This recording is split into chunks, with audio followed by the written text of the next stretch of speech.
আমরা আরেকটা green cosy কটেজকে থামিয়ে দিলাম। আমরা আরেকটা 46 জনের মৃত্যুকে থামিয়ে দিলাম।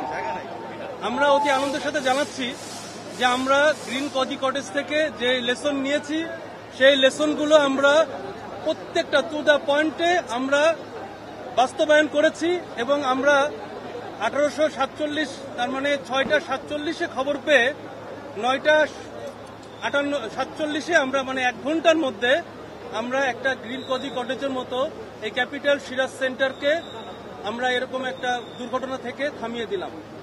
আমরা আলহামদুলিল্লাহ বলি, আমরা সবাই সমস্যারে আমরা স্বীকার করি যে প্রত্যেকে আমাদেরকে সাহায্য করেছেন। যেহেতু আমরা অভিজ্ঞতা আমাদের আছে, এই অভিজ্ঞতাকে কাজে লাগিয়ে আমরা দ্রুত ভিত্তিতে যখনই খবর পাই, আমরা এখানে আসতে যতক্ষণ সময় লেগেছে 5-7 মিনিটের মধ্যেই আমরা আস্তে আস্তে করে 9টি ইউনিট বিভিন্ন টাইপের 2টা টিটিএল, ইটি, স্পেশাল এবং সকল ধরনের ইকুইপমেন্ট আমরা এখানে ইউজ করেছি এবং দ্রুততার ভিত্তিতে আমরা সবাইকে ভিকটিম সবাইকে নামিয়ে আনতে সমর্থ হই। এবং আপনারা জেনে খুশি হবেন যে আমরা খুবই দ্রুত এই কাজটা করতে পেরেছি এবং যারা যারা রয়ে গিয়েছে তাদের একটা মানসিক তৃপ্তির জন্য আমরা নিচ থেকে দ্রুত এই 15 তলা বেয়ে উঠে ওনাদেরকে সান্ত্বনা দেই এবং এখন পর্যন্ত 35 জন রয়ে গিয়েছে নিয়ন্ত্রণের পরেও ওনাদেরকে আমরা সেভ করে রেখেছি। এবং এখানে আপনারা জেনে খুশি হবেন যে এখানে অনেক যারা হুইল চেয়ারেও ছিলেন উপরে, রেস্টুরেন্টে অথবা উপরে গিয়েছেন আমরা দেখেছি, বাচ্চা এবং বৃদ্ধ সহ। সুতরাং আমরা একটা গ্রিন কজি কটেজকে থামিয়ে দিলাম। আমরা 1 ঘন্টার মধ্যে সমর্থ হয়েছি এবং এখানে যে বিল্ডিংটা ছিল এটা একটা মিক্স অকুপেন্ট বিল্ডিং, মানে এখানে শপিং মল ছিল, এখানে রেস্টুরেন্ট ছিল, এখানে অফিস ছিল, এখানে আবাসিক ভবন ছিল।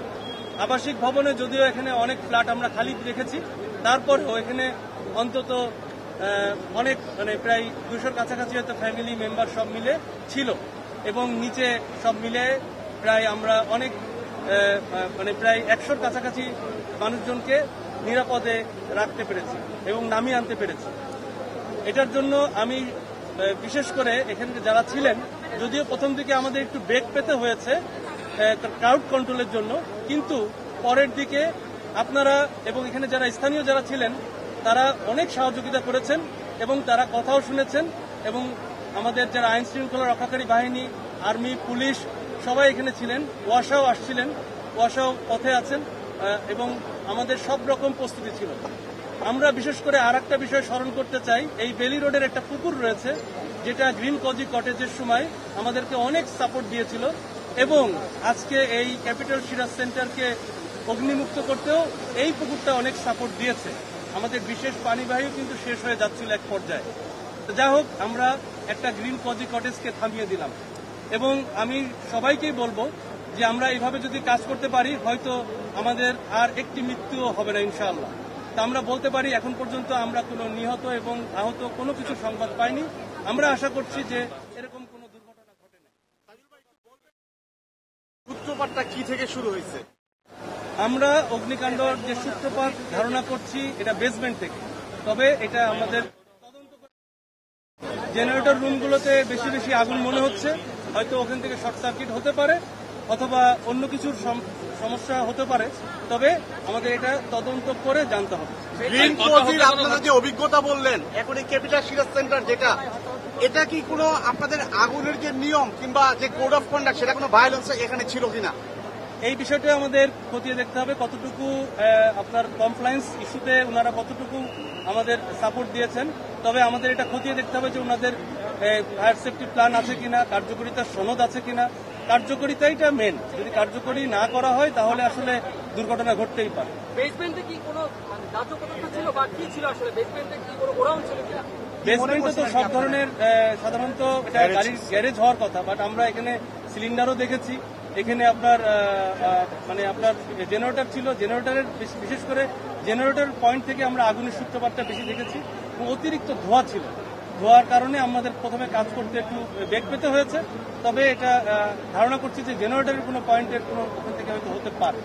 আপনারা যতটুকু দেখছেন এই বিল্ডিং এ, আপনারা লোককে লেডার দিয়ে আপনারা নামাইছেন, ফায়ার মানে আগুন লাগার পরে মানুষজন সেফটি যাতে নিরাপদে নামতে পারে সেই ধরনের ব্যবস্থা বিল্ডিং এ ছিল? এই বিল্ডিং এর সিঁড়ি দেখেছি, দুটা সিঁড়ি দেখেছি, দুই সাইডে দুটা ছিল। এখানে মানে সিঁড়ি অকুপেন্ট অনুযায়ী কতটুকু এটা আমাকে বুঝতে হবে, কারণ অকুপেন্টের সাথে সিঁড়ির একটা সংখ্যা নির্ধারণ করে দিয়ে আছে বিএনবিসিতে। সুতরাং এই অনুযায়ী এই সিঁড়িটা আছে কিনা এটা আমাদের একটু খতিয়ে দেখতে হবে, কারণ এটা সংখ্যার সাথে সমন্বয়। আমরা এটা চেক করে দেখতে হবে। তবে এই ভবনটা মিক্স অকুপেন্ট, মানে এখানে আপনার আবাসিকও রয়েছে, তারপর আপনার ব্যবসায়িক মানে ব্যবসায়িক 4টা ফ্লোর রয়েছে আপনার টোটাল শপিং মল, একটা ফ্লোর রয়েছে টোটালি আপনার ফুড কোর্ট মানে রেস্টুরেন্ট, আবার অফিসও রয়েছে। সুতরাং এটা মিক্সড অকুপেন্ট এবং অনেকগুলো মিক্সড আছে। এত ধোঁয়া ছড়ানোর কারণটা কি, মানে ধোঁয়াচ্ছন্ন হওয়ার কারণটা কি? এখানে ধোঁয়াচ্ছন্ন বেশিরভাগ ক্ষেত্রে যেটা হয় আপনার তার স্টেপগুলো মানে আপনার কেবলের উপরে যে কাভার, এই কাভারটা পুড়ে কিন্তু আপনার বেশি ধোঁয়া উৎপন্ন হয়। এর সাথে হয়তো অন্যান্য আরো দাহ্য পদার্থ রয়েছে, এটার সবকিছু মিলিয়ে আপনার ধোঁয়াটা বেশি হয়। ক্ষয়ক্ষতির পরিমাণ আপনার তদন্ত করে দেখা যাবে। তবে আমরা আশা করি যে এখানে ক্ষয়ক্ষতি খুবই কম হয়েছে এবং আমরা যেহেতু 1 ঘন্টার মধ্যে এটা নিয়ন্ত্রণ করতে সক্ষম হয়েছে, এটার জন্য ক্ষয়ক্ষতি আশা করি খুবই কম হবে। ফায়ার সেফটির বিষয়টা তদন্ত করে দেখতে হবে। তবে আনুমানিক দৃষ্টিতে মনে হচ্ছে যেহেতু এটা একটা মিক্সড অকুপেন্ট এবং অনেকগুলো অকুপেন্সি অনেক টাইপের, যেমন শপিং মল, যেমন আপনার আবাসিক, যেমন আপনার এটা অফিস, আবার রেস্টুরেন্ট। সুতরাং এটা চেক করে দেখতে হবে যে এরকম 4 টাইপ আছে কিনা।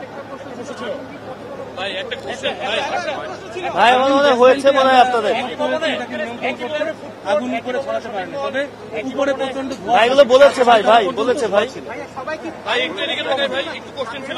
একই ভবনে ফুড কোর্ট, শপিং মল, আবাসিক মানুষজন থাকতেছে, এটা কতটুকু নিয়ম মেনে ওনারা করবে? গত বছর একটা ভয়াবহ ঘটনা ঘটলো 19 ফেব্রুয়ারি গত বছর, তাদের সতর্ক হওয়া উচিত ছিল। এই বিষয়টি আসলে খতিয়ে দেখতে হবে, কারণ আমরা এরকম ধরনের এত বেশি মানে মিক্সড অকুপেন্ট, যেটা রেস্টুরেন্ট, তারপরে আপনার অফিস, এটা দেখতে হবে। তবে আপনাদের একটু বলি, ওনার কোশ্চেনের উত্তরটা আমি বলে দিচ্ছি। আমরা রাজুক অথবা ডেভেলপমেন্ট অথরিটি যেই অকুপেন্সি ওনারা দিয়ে দেন, যে অকুপেন্সির অনুমোদন ওনারা দেন, আমরা সেই অকুপেন্সির উপরে কাজ করি এবং আমাদের যে মাঠ পর্যায়ে কর্মকর্তারা দেখেন, চেক করে যে অকুপেন্সির যদি কোনো চেঞ্জ থাকে, আমরা কখনো ফায়ার কমপ্লায়েন্স আমরা এই সার্টিফিকেট ইস্যু করি না।